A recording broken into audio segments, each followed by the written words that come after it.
আমাদের অবস্থাটা কেমন জানেন? আমাদের অবস্থাটা কেমন শুনুন। এক চায়ের দোকানে চারজন ব্যক্তি গেছে। চারজন ব্যক্তির মধ্যে একজন হলো অন্ধ। একটু কান করে শুনবেন। মানে আমাদের ইমান মানে বাঘ বড় বড়, কিন্তু ইমান নেই। আমরা ফুট্টা বালিশ, ফুট্টা ডোল। চারজন ব্যক্তি গেছে, তার মধ্যে একজন হলো অন্ধ, একজন অন্ধ। আর দ্বিতীয় জন হলো পা নাই, দুটো পা নাই, ল্যাম, খোরা মানুষ। আর একজন অন্ধ, ব্লাইন্ড, অন্ধ। আর তৃতীয় জন ব্যক্তি হাত আপনার পোলিও, লোলা, একটা হাত নেই, একটা হাতে কাজ করতে পারে না, যে আপনার রাস্তাঘাটে বাসে ট্রেনে ভিক্ষা করে বেড়ায় এমন ব্যক্তি। আর তৃতীয় জন ব্যক্তি আমাদের মধ্যে অনেক আছে, গবেট, বোকা। আল্লাহ তুমি তাদের হেদায়েত করো। মানে ও পড়তেই জানে না, লেখাপড়াই জানে না, কিছু প্রয়োজন হলে তাকে টিপ দিতে হয়, সে একটা অক্ষরও জানে না, কিছুই জানে না।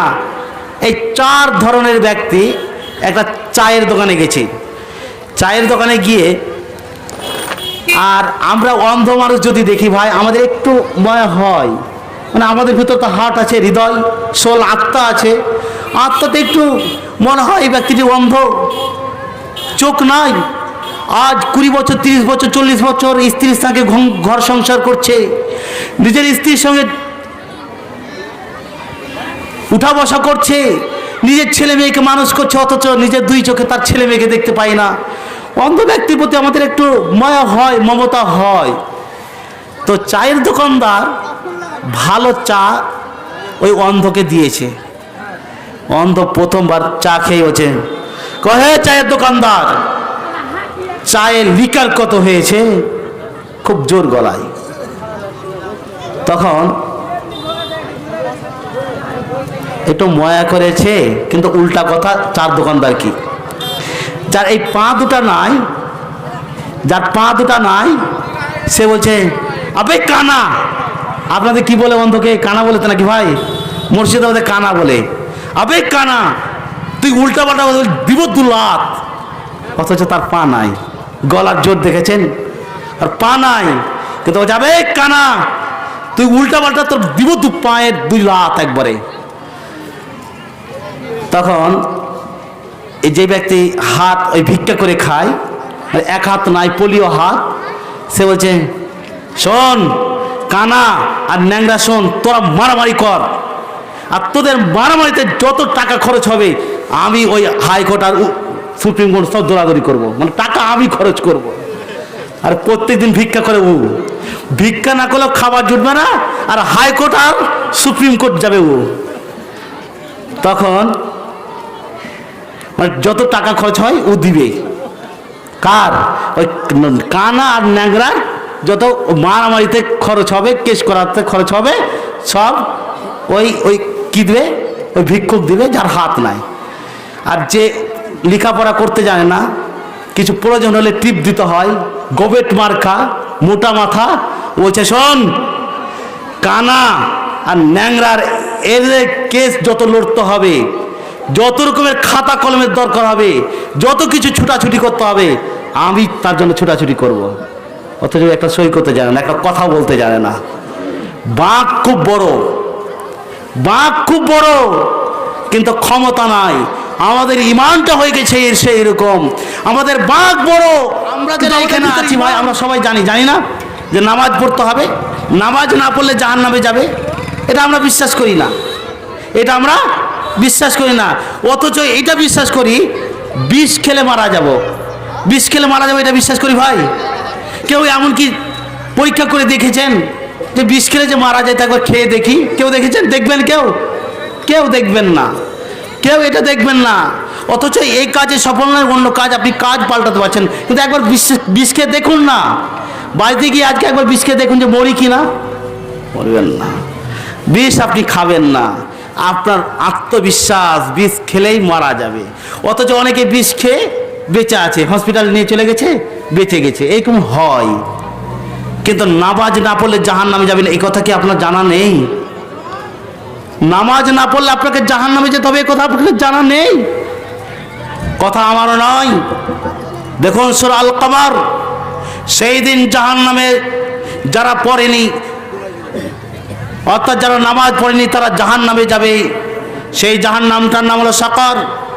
আল্লাহ রাসূল আল্লাহ পাক রব্বুল আলামিন বলছেন, সেই দিন জাহান্নামের দারোয়ান অর্থাৎ জাহান্নামে যে ফেরেশতারা দায়িত্ব থাকবে তারা জিজ্ঞাসা করবে সেই সমস্ত মানুষদেরকে যারা সালাত আদায় করেনি, নামাজ পড়েনি, মা সালাকাকুম ফি সাকার, মা সালাকাকুম ফি সাকার, হেরে অধম, হেরে অধম, হেরে পাগল, তোকে এই জাহান্নামে কিসে নিয়ে আসলো?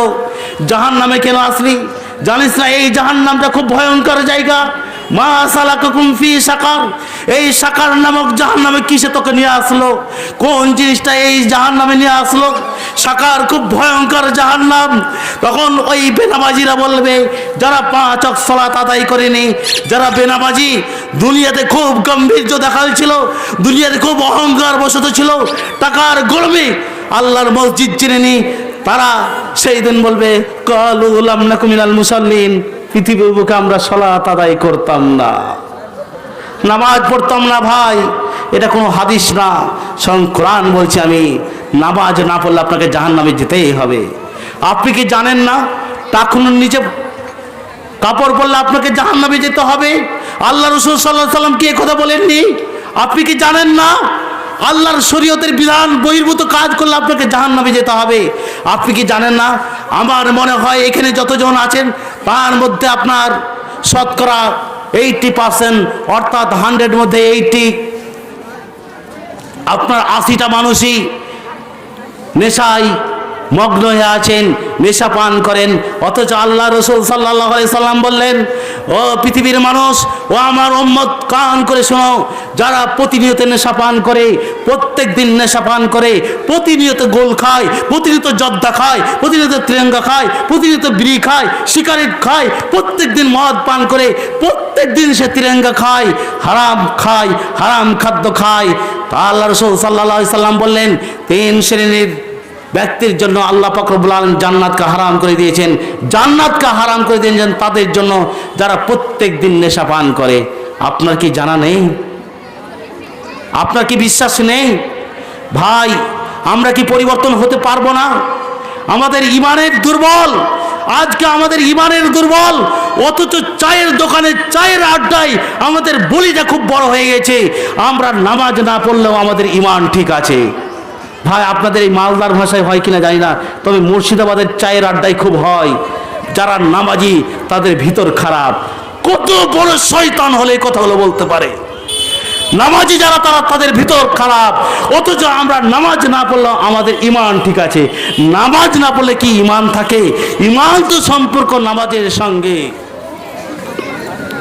ইমানটা কেমন আমাদের জানেন ভাই? আরেকটা ছোট্ট করে কথা শোনাই ভাই, বুঝতে পারছেন আমার কথা?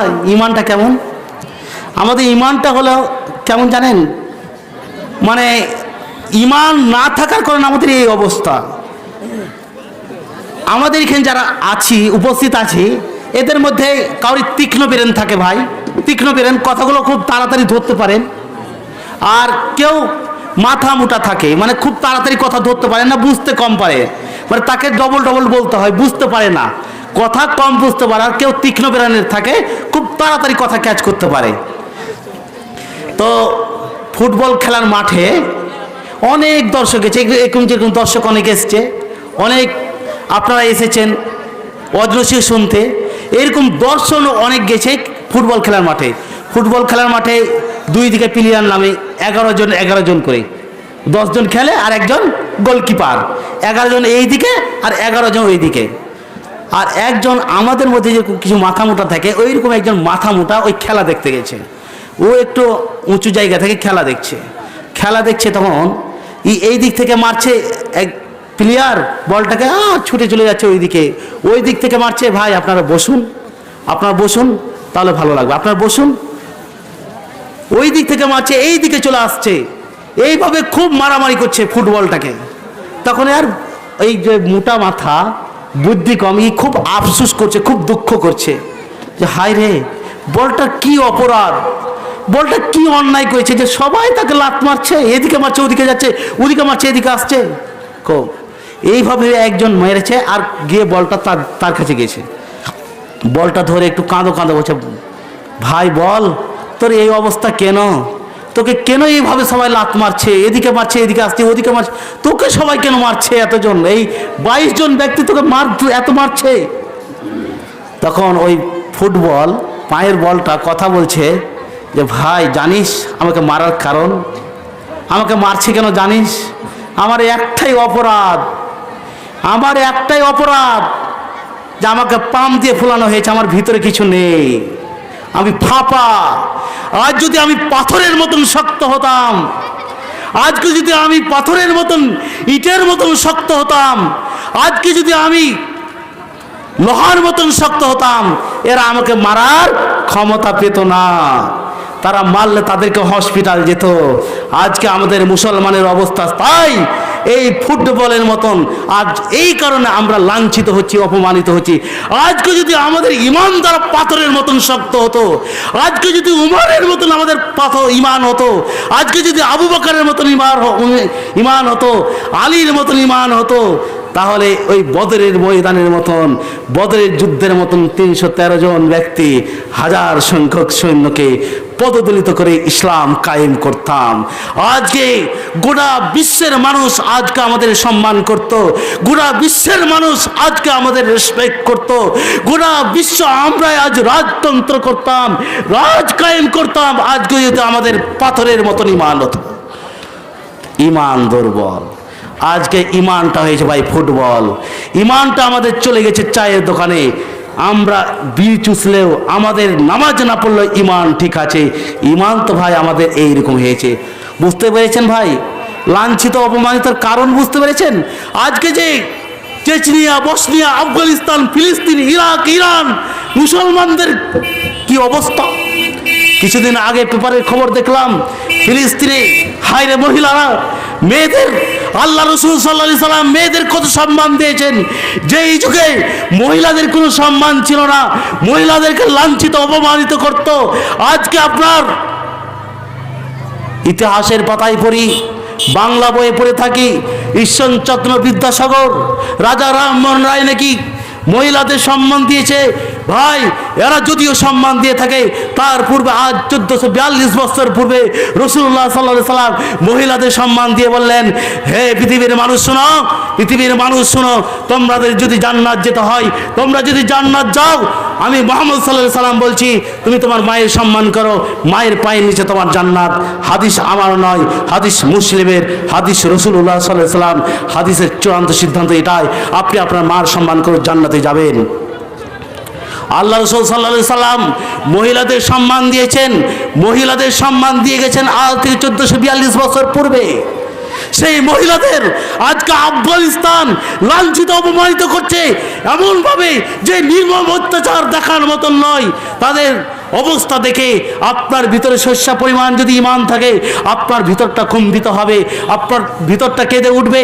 তাদের সেই যুবতী মহিলাদের, সেই মা বোনদের, সেই যুবতী মহিলাদের আফগানিস্তান, ফিলিস্তিনের অবস্থা, তাদের আপনার দৈহিক নির্যাতন করে, দৈহিক পোশাক বেহেল সমস্ত সেই মহিলাদের, যুবতী মেয়েদের, মা বোনদের তাদের পোশাকগুলোকে খুলে তাদের লজ্জাস্থানে লাঠি ভরে তাদেরকে এমন নির্মম অত্যাচার করে মৃত্যুবরণ করছে।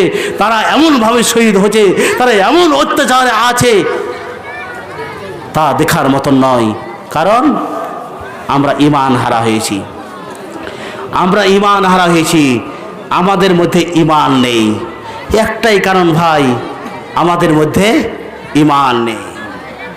শুনুন, রাসূলুল্লাহ সাল্লাল্লাহু আলাইহি সাল্লামের কথা কেমনভাবে বিশ্বাস করবেন, ঈমানটা আপনার কেমন হবে। আপনাদের এগুলো শহরবর্তী অঞ্চল মনে হয়, আপনাদের এগুলো কিছু শহর হলো, কিছু পাড়াগ্রাম, আপনাদের গ্রাম্য এলাকা, এই ধরনের গ্রাম্য এলাকার আমি হাদিস বলছি বুখারী থেকে। রাসূলুল্লাহ সাল্লাল্লাহু আলাইহি সাল্লাম মসজিদে নববীতে বসে আছেন, এমন সময় একজন গ্রাম্য ব্যক্তি এসে, মূর্খ ব্যক্তি এসে রাসূলুল্লাহ সাল্লাল্লাহু আলাইহি সাল্লাম, আমরা অনেকেই মূর্খ, কিভাবে কথা বলতে হয়, জ্ঞানী ব্যক্তিদের সঙ্গে কিভাবে কথা বলতে হয় জানি না। এমন এক ব্যক্তি রাসূলুল্লাহ সাল্লাল্লাহু আলাইহি সাল্লামের কাছে এসে বলছেন, হে আল্লাহ রাসূল সাল্লাল্লাহু আলাইহি সাল্লাম, কোনো সালাম নাই কালাম নাই, ডাইরেক্ট রাসূলুল্লাহ সাল্লাল্লাহু আলাইহি সাল্লামকে জিজ্ঞাসা করছেন, আল্লাহ রসুল আমাকে কিছু কথা উপহার দেন, কিছু জিনিস উপহার দেন, যে এই কথাগুলো আমি এই পৃথিবীর বুকে মেনে আমি জান্নাতে যেতে পারবো। রাসূলুল্লাহ সাল্লাল্লাহু আলাইহি সাল্লাম সেই ব্যক্তিকে বললেন, শুনুন ও সাহাবী, শোনো, তুমি 5টা কাজ করবে। কয়টা কাজ? 5টা কাজ করবে। তুমি আল্লাহর প্রতি এক আল্লাহর প্রতি দৃঢ় বিশ্বাস স্থাপন করবে, এক আল্লাহকে ওয়াহদাহু লা শারীক বলে মেনে নিবে। দ্বিতীয়ত সালাত আদায় করবে। তৃতীয়ত সিয়াম পালন করবে। আর চতুর্থ তুমি হজ করবে এবং যাকাত দিবে। পঞ্চম, 5টা কাজ করবে। তোমার যদি ক্ষমতা হয় হজ করবে, তোমার যদি ক্ষমতা হয় যাকাত দিবে। সেই ব্যক্তি কোনো কথা নেই, রাসূলুল্লাহ সাল্লাল্লাহু আলাইহি সাল্লামকে বললেন, আল্লাহে, হে আল্লাহ রসুল, আল্লাহর কসম করে বলছি, আপনি যে 5টা কাজ দিলেন আমাকে, এই 5টা কাজের একটা এদিকও করবো না, একটা ওদিকও করবো না, কমও করবো না, বেশি করবো না। সেই সাহাবী চলে যাওয়া মাত্রই রাসূলুল্লাহ সাল্লাল্লাহু আলাইহি সাল্লাম সাহাবীদেরকে বললেন, ও সাহাবাই কেরাম, শোনো, তোমরা কি জান্নাতি ব্যক্তি দেখতে চাও? তোমরা কি দুনিয়ার বুকে জান্নাতি ব্যক্তি দেখতে চাও? বলে, শোনো, এই যে ব্যক্তি চলে যাচ্ছে, এর দিকে তাকাও, এর দিকে লক্ষ্য করো, এই হলো জান্নাতি। আচ্ছা বলুন তো, রাসূলুল্লাহ সাল্লাল্লাহু আলাইহি সাল্লাম ওই ব্যক্তিকে জান্নাতি বলে দিয়েছেন, এর জান্নাতে যা কোনো বাধা আছে? কিঞ্চিত পরিমাণ বাধা নেই। রসুল বলে দিয়েছেন সে জান্নাতি, মানে জান্নাতে যাবে। রসুলের কথা বলে সে জান্নাতে যাবে। কিভাবে বিশ্বাস? কোনো কথা নাই। রাসূলুল্লাহ সাল্লাল্লাহু আলাইহি সাল্লাম 5টা তাকে উপহার দিল, 5টা, আমি এর কমও করবো না, বেশি করবো না, জান্নাতে চলে গেছে। ভাই, আমরা কি মানতে পারবো না? আমরা কি আমাদের জীবনের পরিবর্তন আনতে পারবো না? হে যুবক দল, তোমরা আজ ছুটাছুটি করছো, তোমাদের উদ্দেশ্য বলছি। হে যুবতী মেয়েরা, তোমরা কান খুলে শুনে নাও, আমরা কি আমাদের জীবনে পরিবর্তন আনতে পারবো না? শুনুন, রাসূলুল্লাহ সাল্লাল্লাহু আলাইহি সাল্লামের সাহাবী ছিলেন, তার মধ্যেই আমাদের অনেকেই পরিবর্তন আসে। এমন সময় রাসূলুল্লাহ সাল্লাল্লাহু আলাইহি সাল্লাম প্রথম ইসলাম প্রচার করছেন। প্রথম ইসলাম প্রচার করছেন। প্রথম রাসূলুল্লাহ সাল্লাল্লাহু আলাইহি সাল্লামকে নির্দেশ দেওয়া হলো, হে আল্লাহ রসুল, তুমি ওপেন ইসলাম প্রচার করো, ইসলাম প্রচার করো। আল্লাহ পাক রব্বুল আলামিনের নির্দেশ। রাসূলুল্লাহ সাল্লাল্লাহু আলাইহি সাল্লাম যদিও গোপনীয় ইসলাম প্রচার করছিলেন, এই গোপনীয় প্রচার করতে, হে যুবক ভাইরা যারা এখনো মদের নেশায় আছো, হে যুবক ভাইরা এখনো যারা বিপদগামী অনুসরণ করছো, হে যুবক ভাইরা যারা এখনো নেশায় আছো, হে যুবক ভাইরা যারা এখনো বেনামাজি হয়ে পড়ে আছো, হে যুবতী বোনেরা, হে আমার মা ও বোনেরা যারা এখনো মসজিদ চিনতে পারোনি, তাদের উদ্দেশ্যে আমি এই উপহার দিয়ে যাচ্ছি। শুনুন, মুসআব রাদিয়াল্লাহু তাআলা আনহু যুবক, একবারে করকরে যুবক, বয়স সম্ভবত 20 থেকে 25, যুবক, ধনাঢ্য পরিবারের সন্তান মুসআব রাদিয়াল্লাহু তাআলা আনহু সেই সময় মক্কা এবং মদিনায় সব থেকে যার অর্থ বেশি ছিল তা হলো মুসআব রাদিয়াল্লাহু তাআলা আনহু।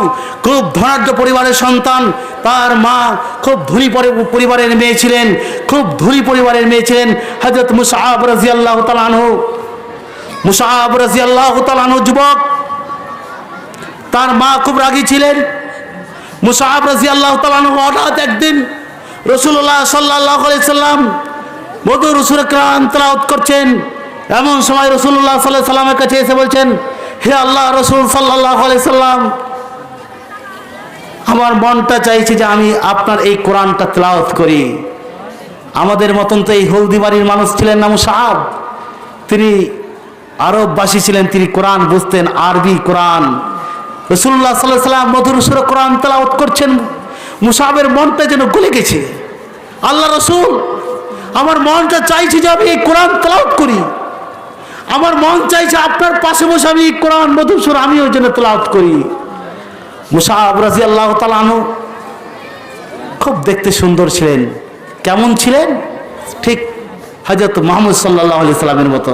মুহাম্মদ সাল্লাল্লাহু আলাইহি সাল্লাম কেমন সুন্দর, মুহাম্মদ সাল্লাল্লাহু আলাইহি সাল্লাম কেমন সুন্দর। হযরত আয়েশা রাদিয়াল্লাহু তাআলা আনহা বর্ণনা করছেন যে মুহাম্মদ সাল্লাল্লাহু আলাইহি সাল্লাম কত সুন্দর ছিলেন। রাসূলুল্লাহ সাল্লাল্লাহু আলাইহি সাল্লাম যখন গোসল করে আসতেন, গোসল করার পর আমাদের গায়ে ফোঁটা ফোঁটা পানি থাকে না ভাই, গা মোছার পূর্বে ফোঁটা ফোঁটা পানি থাকে। আয়েশা বর্ণনা করছেন রাসূলুল্লাহ সাল্লাল্লাহু আলাইহি সাল্লামের গায়ে যখন পানি থাকতো তখন বুঝতে পারতাম না, মনে হতো এগুলো যেন মুক্তা ঝরছে। রাসূলুল্লাহ সাল্লাল্লাহু আলাইহি সাল্লাম মনে হতো পূর্ণিমার চন্দ্র বেশি সুন্দর না, রাসূলুল্লাহ সাল্লাল্লাহু আলাইহি সাল্লামের চাঁদ বেশি ঝলকিছে। কোনটা বেশি ঝলকিছে? আমরা জানি পৃথিবীর বুকে সব থেকে সুন্দর ব্যক্তি কে? পৃথিবীর বুকে সব থেকে সুন্দর ব্যক্তি ভাই আপনারা জানেন কে? আমরা জানি যে ইউসুফ আলাইহিস সালাম, তাই না? ইনশাআল্লাহ ইউসুফ আলাইহিস সালামের কথা আমি বর্ণনা করব, আমার পরে আলোচনা হবে। সব থেকে ইউসুফ আলাইহিস সালাম বেশি সুন্দর ছিলেন না, পৃথিবীর বুকে সব থেকে বেশি সুন্দর ছিলেন হযরত মুহাম্মদ রাসূলুল্লাহ সাল্লাল্লাহু আলাইহি সাল্লাম। সব থেকে বেশি সুন্দর ছিলেন মুহাম্মদ সাল্লাল্লাহু আলাইহি সাল্লাম। তাই এই মুহাম্মদ সাল্লাল্লাহু আলাইহি সাল্লামের চেহারার সঙ্গে মিল ছিল কার? এই মুসআব রাদিয়াল্লাহু তাআলা, খুব উঁচু বডি আর কুকরানো চুল, কালো মিসমিসে চুল, দেখার মতন চেহারা হযরত মুসআব রাদিয়াল্লাহু তাআলা। সেই মুসআব যুবক অবস্থায়, যৌবন অবস্থায় রাসূলুল্লাহ সাল্লাল্লাহু আলাইহি সাল্লামকে চেয়ে বলছেন, আল্লাহর রাসূল, আমার মনটা যেন চাইছে যে আপনার কাছে বসে আমি এই কোরআন তেলাওয়াত করি। রাসূলুল্লাহ সাল্লাল্লাহু আলাইহি সাল্লাম বলছেন, মুসআব, তুমি কোরআন তেলাওয়াত করবে ঠিক আছে, কিন্তু তার আগে তোমাকে ইসলাম গ্রহণ করতে হবে, তোমাকে মুসলিম হতে হবে। তুমি গোসল করো, তারপর ইসলাম গ্রহণ করো, তারপর কোরআন তেলাওয়াত করো। মুসআব রাদিয়াল্লাহু তাআলা গোসল করে ইসলাম গ্রহণ করে কোরআন তেলাওয়াত করলেন। সে কোরআন তেলাওয়াত করছে মধুর সুরে, কি যেন একটা মজার জিনিস পেয়ে নিয়েছে, মনে একটা তৃপ্তি চলে এসেছে, আত্মার খোরাক পেয়েছে। এতদিনে যেন মনটা ভরে গেছে তার। কোরআন পড়ছে মধুর সুরে, কোরআনের ইসলাম গ্রহণ করে নিয়েছে। আর সেই সময় জাহিলিয়াতের বর্বর অবস্থা, কঠিন অবস্থা, মুসলিমদের কিছু সংখ্যক মুসলিম তারা লুকায়িতভাবে আল্লাহ রাসূল সাল্লাল্লাহু আলাইহি সাল্লাম ইসলাম প্রচার করছেন। এমন সময় এক ধনাঢ্য পরিবারের সন্তান, যুবক সন্তান, সে ইসলাম গ্রহণ করেছে। এই কথা চলে গেল আস্তে আস্তে এক কান করতে করতে তার মায়ের নিকট। মা রাগান্বিত, মুসআব ইসলাম গ্রহণ করেছে মানে, আরে মুহাম্মদের প্রকৃত দুশমন আমি, আর মুসআব ইসলাম গ্রহণ করেছে মানে, এ কি করে হতে পারে? মুসআব ইসলাম গ্রহণ করেছে। আশুক মুসআব, হয় মুসআব পৃথিবীর বুকে থাকবে না তো আমি থাকবো, দুজনের মধ্যে একজন, হয় তাকে ইসলাম ছাড়তে হবে আর নচেত আমাকে ছাড়তে হবে। মুসআব রাদিয়াল্লাহু তাআলা আনহু কিছুদিন কয়েকদিন যাওয়ার পরে মুসআবের মা ডেকে পাঠালছে। মুসআব ধীরে স্থিরভাবে ধীরে ধীরে মুসআবের মার কাছে গেছে। ভাই আমার কথা বুঝতে পারছেন? মুসআবের মায়ের কাছে গিয়ে মুসআবের মা ডাইরেক্ট কোন কথা নাই, আমি শুনলাম নাকি তুমি ইসলাম গ্রহণ করেছ, আমি শুনলাম নাকি তুমি ইসলাম গ্রহণ করেছ। মুসআব দৃঢ় কণ্ঠে বললেন, হ্যাঁ হ্যাঁ আম্মাজান, আমি ইসলাম গ্রহণ করেছি। জানেন আমি সত্য পেয়েছি। হে মা জানেন আমি জান্নাত পেয়ে নিয়েছি। মা জানেন আমার আত্মার খোরাক পেয়েছি। আমি কালেমা পড়েছি, আমার আত্মা যেন শান্তি পেয়েছে। মুসআবের মা রেগে গেল, মুসআবের মা রেগে গেল। মুসআব, আমি শপথ করে বলছি, লাত উজ্জার শপথ করে বলছি, লাত উজ্জা ভাই মূর্তি, লাত উজ্জা মূর্তি, মূর্তির শপথ করে বলছি, তুমি যদি ইসলাম না ছাড়ো তাহলে আমি খাওয়া দাওয়া ছেড়ে দেব। 7 দিন খাওয়া দাওয়া, 1 সপ্তাহ খাওয়া দাওয়া বন্ধ। কার? মুসআবের মা। মুসআব পুনরায় বলছে, হে আম্মাজান, আমি এই মুসআব বলছি, আমি মুসআব দৃঢ় কণ্ঠে বলে যাচ্ছি, মা তুমি 7 দিন কেন, এইভাবে তুমি লক্ষ লক্ষ দিন, হাজার হাজার দিন যদি তুমি না খেয়ে থাকো।